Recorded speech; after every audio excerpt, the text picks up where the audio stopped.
The story begins with a fact so stark, so absolute, it chills you to the bone. On Christmas Eve, 1945, 5 children vanished into the night. Their home in Fayetteville, West Virginia, was consumed by a violent fire, a blaze that devoured the structure and left a gaping wound in the heart of a family. Yet in the smoldering ruins, a deeper, more terrifying mystery was born. There were no bodies.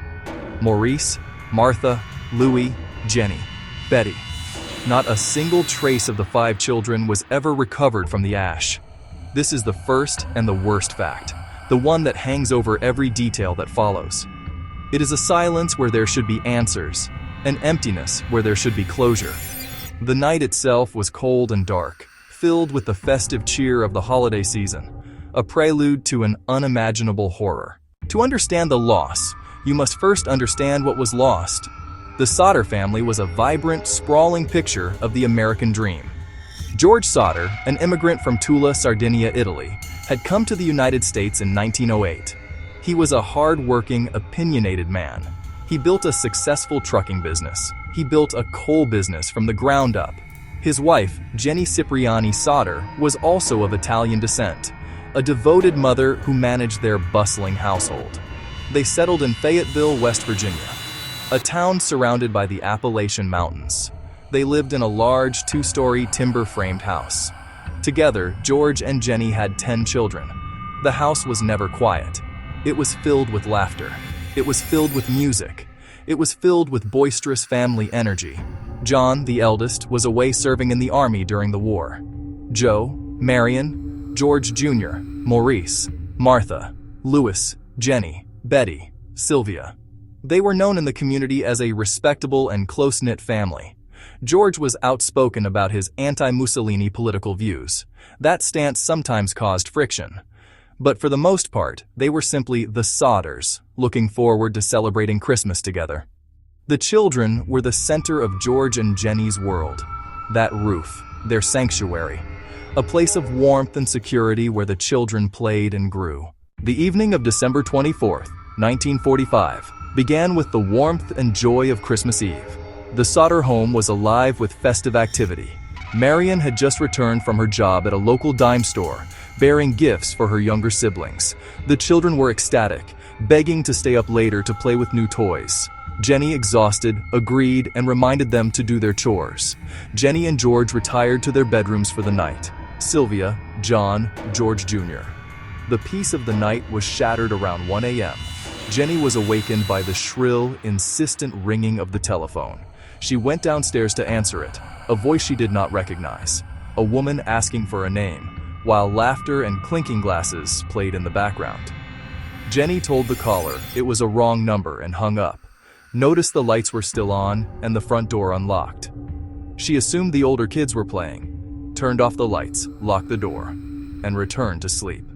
Around 1:30 a.m., a loud bang on the roof followed by a rolling noise woke her. She dismissed it and drifted back to sleep. But 30 minutes later, the smell of smoke filled her room.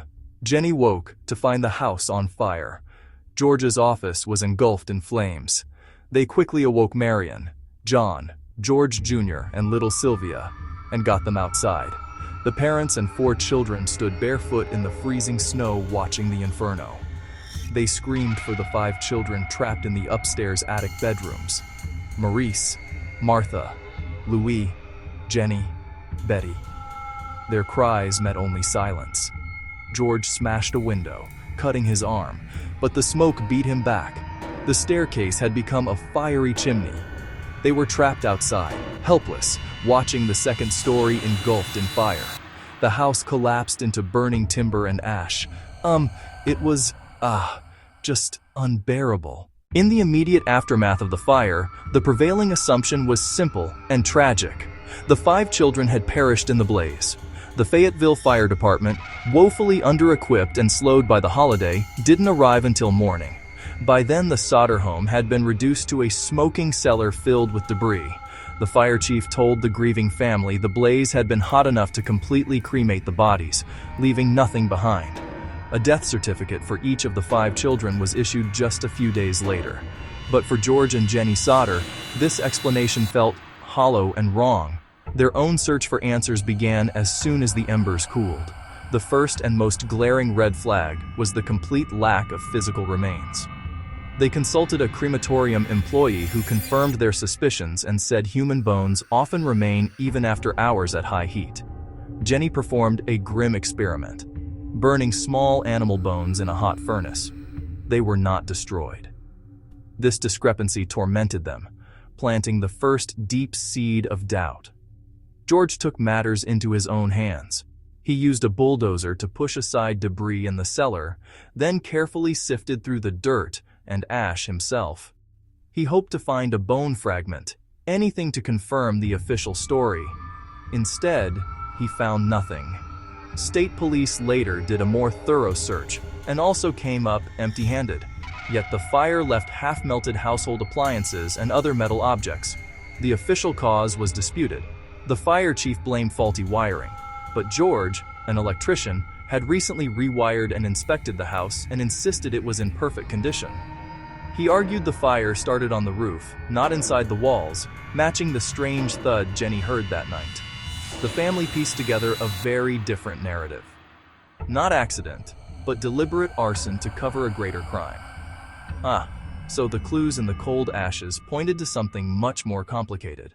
As the Sodders replayed the events of that horrific night, each one pointing away from a simple accident and toward a carefully orchestrated plot. These were not random misfortunes. They seemed to be calculated acts of sabotage that effectively trapped the family and prevented any chance of rescue or escape for the children upstairs. The first of these was the mystery of the ladder. George always kept a heavy-duty ladder propped against the side of the house. On the night of the fire, it was gone. The ladder was not merely misplaced, it had been moved a significant distance. It was discovered the next day in a steep embankment over 75 feet away from its usual spot. There was no logical reason for it to be there. It suggested that someone had intentionally removed their primary means of reaching the children, ensuring they would be trapped in the burning attic. The second piece of the puzzle involved George's trucks. He ran to start both of his trucks, the very vehicles he used daily. But that night, neither of them would start. It was only later, in the light of day, that he discovered why. The engines had been tampered with, the battery cables had been cut, and crucial parts appeared to have been removed. The final element. When Jenny had answered the strange phone call shortly before the fire, the line had been working. However, when a neighbor tried to call the fire department on the Sodders' behalf, they found the line was dead. A repairman later confirmed it had not been burned through. It had been cleanly cut. Someone had climbed a 14-foot pole and physically severed the family's connection to the outside world, delaying any call for help. The ladder, the trucks, the phone line. It was a trifecta of sabotage. It all added up to something much more sinister than anyone wanted to believe. In the weeks and months following the fire, a disturbing chorus of witness accounts began to surface, further fueling the Sodder family's belief that their children had been abducted. These stories came from various people in and around Fayetteville, painting a chilling picture of strange activity on the night of the fire. One woman claimed she saw the children peering out from the back of a car that sped past her as the Sodder house was burning. She reported it, but the lead was never fully substantiated. Another account came from a woman who operated a tourist stop between Fayetteville and Charleston. She said she served the children the morning after the fire. They arrived in a car with Florida license plates with 2 men and 2 women of Italian extraction. The children seemed subdued and the adults were curt. This tip gave the family a surge of hope, but ultimately led to another dead end. Months earlier, a traveling insurance salesman had visited the Sodder home, been rebuffed by George, then warned him the house would go up in smoke and his children destroyed. He blamed George's remarks about Mussolini. Another visitor asked for work, pointed to the fuse boxes as a fire hazard. A claim George, an electrician, knew was false. A late-night bus driver reported balls of fire being thrown onto the Sodder roof just before the blaze erupted, matching Jenny's memory of a loud thud on the roof. Taken alone, these could be rumors, but together they formed a disturbing pattern, suggesting a calculated diversion. a cover for a brazen kidnapping, and that the children were alive, somewhere, for reasons the family could only guess at. It was like whispers on the wind that kept pulling them back. As years turned into a decade with no resolution, George and Jenny Sodder refused to let the memory of their children fade. Their grief did not soften into quiet acceptance. It hardened into resolve. In 1952, 7 years after the fire, they took their most dramatic step. On Route 16, they erected a large, stark billboard. It featured the portraits of their 5 lost children: Maurice, Martha, Louis, Jenny, Betty. Beneath their smiling faces, a bold text laid out the chilling facts and offered a substantial reward. This billboard became a local landmark and a national symbol of the enduring mystery. For nearly 40 years, it stood as a silent, heartbreaking testament to a parent's undying hope. Travelers driving through the mountains would be confronted by the 5 faces, their smiles a stark contrast to the grim story told below. The sign was George and Jenny's public declaration that they would never give up. It ensured their children were not forgotten. It kept the story alive in the public consciousness. The billboard was just the most visible part of their tireless campaign. They traveled across the country, following up on countless tips, many cruel hoaxes, or mistaken identity. They hired a private investigator, C.C. Tinsley, who uncovered some of the most compelling evidence of foul play, including the account of a local minister who claimed the fire chief had admitted to finding a human heart in the ashes and secretly burying it in a dynamite box. When exhumed, it appeared to be fresh beef liver, a bizarre discovery that only deepened the mystery. George and Jenny spent the rest of their lives and their life savings in pursuit of the truth. Jenny wore black and kept the home as if the children might return. The billboard was her outward vigil. Only after her death in 1989 was the weathered sign taken down, though the questions remained. More than 2 decades had passed since the fire. The surviving Sodder children had grown up. George and Jenny had aged. Their search for answers became a fixed part of their existence. Then, in 1967, 22 years after the disappearance, a tantalizing clue arrived. An envelope postmarked Central City, Kentucky. No return address. Inside, a photograph of a young man in his mid to late 20s. The resemblance to their son Louis, who would have been about 30, was striking. He had the same dark curly hair, the same dark eyes, and the same distinctive nose. The photograph sent a shockwave of hope and anguish through the family. On the back, a cryptic handwritten message read, "Louis Sodder. I love Brother Frankie. Elil Boys. A90132 or 35. The references were confusing and vague. Frankie could have been a nickname. The letters and numbers were indecipherable. Was it a code? A military serial number? A prison identification? The family couldn't be sure, but the image was too compelling to ignore. The Sodders hired another private detective. He was sent to Kentucky and uncovered nothing. After collecting his fee, he vanished, leaving the family betrayed. Still, they kept the photograph as precious evidence.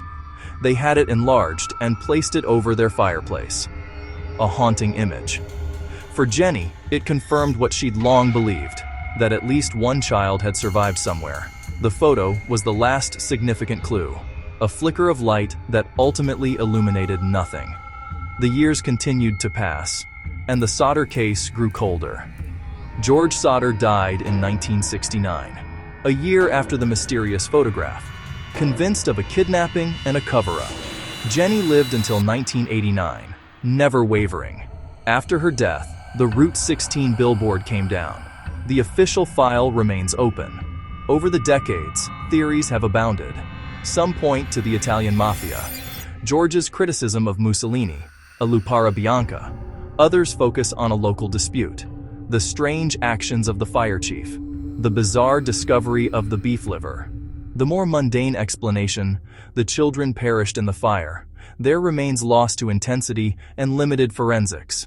But the cut phone line, the disabled trucks, the moved ladder, witness sightings, the 1967 photograph, these resist easy answers.